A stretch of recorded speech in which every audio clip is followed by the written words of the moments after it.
Mesdames, Messieurs, bonjour. Votre revue d'actualité de ce début de semaine. Radiation de Barthélémy Diaz de l'Assemblée nationale. Les explications de Maître Bamba Cissé donnent sur la radiation. La principale raison pour la robe noire est que Ousmane Sonko n'est pas condamné définitivement. Il a été condamné pour des infractions politiques. La Cour suprême a rendu un arrêt en disant clairement que les faits de diffamation commis par Ousmane Sonko sont des faits de nature politique. Celui dont vous parlez, Barthélémy Diaz, a été condamné pour des infractions de droit commun pour coups mortels. Les coups mortels n'ont rien à voir avec des infractions politiques, a expliqué Bamba Cissé au journaliste Babacar Fall lors de l'émission Grand Jury de ce dimanche 8 décembre. Vendredi 6 décembre, le président de l'Assemblée nationale, El Malick Ndiaye, a officialisé la radiation du député Barthélémy Diaz, une mesure qui est intervenue suite à une demande formulée par le ministre de la Justice Ousmane Diagne. Ceux qui sont au pouvoir aujourd'hui ont bénéficié de la loi d'amnistie. S'il n'y avait pas cette loi commanditée par l'ancien chef de l'État Macky Sall, Ousmane Sonko ne serait pas au pouvoir aujourd'hui. L'avis est de Serigne Mbacké Ndiaye au micro du jury du dimanche d'I-Radio. Pour le président du parti Convergence libérale et patriotique, on ne gagne rien en supprimant cette loi d'amnistie. À quoi ça sert de faire des procès? Qu'est-ce qu'on y gagne? Ceux qui sont au pouvoir le sont depuis 8 mois, bientôt 1 an. Ils auront perdu 1 an sans rien faire.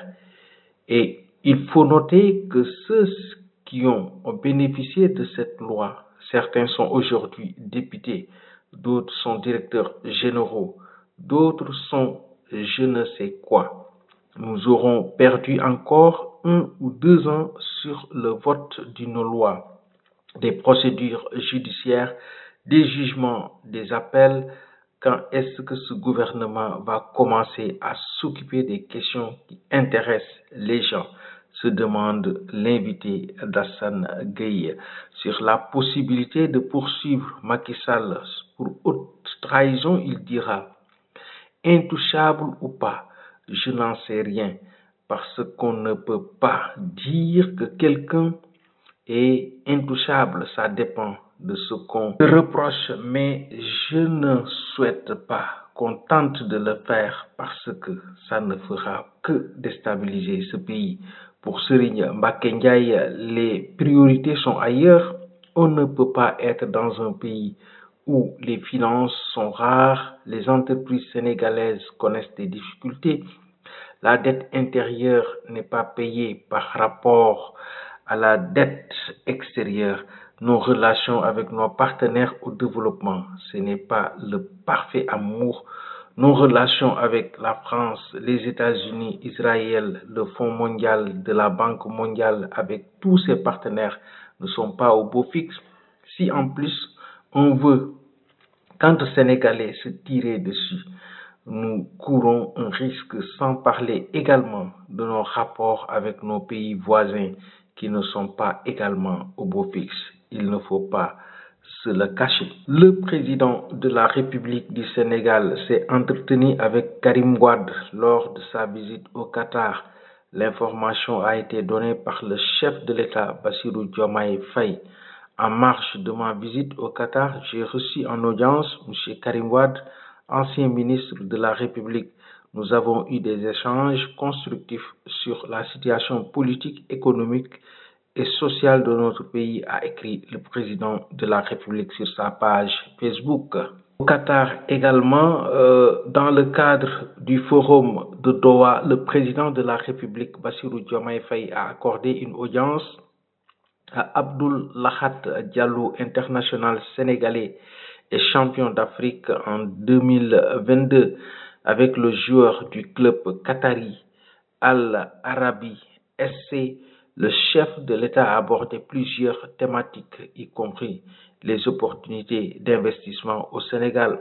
Cet échange fructueux traduit la volonté du chef de l'État de mobiliser les talents et les ressources de la diaspora pour contribuer activement au développement du pays. Le président a salué l'engagement d'Abdou Diallo en tant qu'ambassadeur du Sénégal sur la scène internationale, tout en explorant des pistes concrètes pour renforcer le lien entre la diaspora et la nation. Le maire de Dakar, Barthélémy Diaz, est sorti du silence après le décès à Saint-Louis de Bassirou Diop, membre de son équipe de sécurité et récemment condamné et emprisonné pour son implication dans la violence électorale à Saint-Louis lors de la dernière campagne. C'est avec une immense tristesse et une profonde indignation que nous annonçons la mort de Bassirou Diop dans les geôles du pouvoir actuel, membre dévoué de notre équipe de sécurité, injustement pris en otage à Saint-Louis avec 83 de ses camarades suite à une arrestation barbare de la BIP sur instruction du régime en place. Ce drame survient dans un contexte marqué par une répression systématique, une instrumentalisation des institutions à des fins politiques. Bassirou Diop est la deuxième victime de cette injustice. Nous déplorons également la mort tragique du père d'un autre agent survenu alors qu'il venait au pseudo procès pour soutenir son fils poursuivi dans une affaire politique infondée. Ces pertes sont le résultat direct d'un acharnement contre un homme qui défend la démocratie et la justice sociale. Ces décès symbolisent le coût humain inacceptable de la dérive autoritaire que subit présentement notre pays. Nous appelons également à la libération immédiate et sans condition de tous les détenus, y compris les membres de notre sécurité. À leurs familles, nous adressons nos condoléances les plus sincères et notre solidarité inébranlable. Dans ce moment de deuil et de colère, nous appelons à l'unité et à la mobilisation de tous les citoyens épris de justice pour mettre fin à cette oppression. Ensemble, marchons et restons concentrés sur l'essentiel, a dit Barthélémy Diaz. Ouvrons la page sportive de cette revue d'actualité. Les Lions du handball, auteurs d'un parcours magnifique à la CAN, ont perdu avec honneur en finale face à l'Angola, quadruple championne en titre. Un parcours largement salué par le président Bassirou Diomaye Faye qui a tenu à les féliciter. Votre parcours jusqu'en finale du championnat d'Afrique de handball 2024 démontre une grande combativité. Je vous encourage à continuer le travail avec la même détermination. L'avenir vous réserve de grandes réussites. Le Sénégal croit en vous, a écrit le président de la République du Sénégal.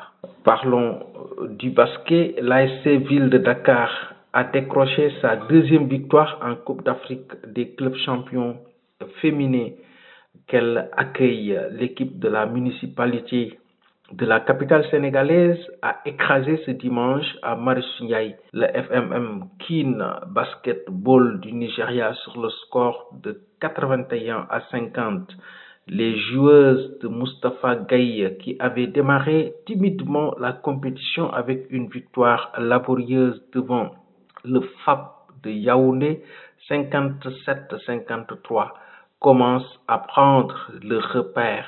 Elles ont ainsi dominé la rencontre du début à la fin, 23-10, 19-12, 18-15, 21-13, une nette domination qui permet au champion national, un Sénégalais, de s'imposer par 31 points d'écart, 81-50. C'en est tout pour votre revue d'actualité que vous suivez sur votre chaîne préférée, Référence TV, la chaîne qui vous livre l'actualité à temps réel.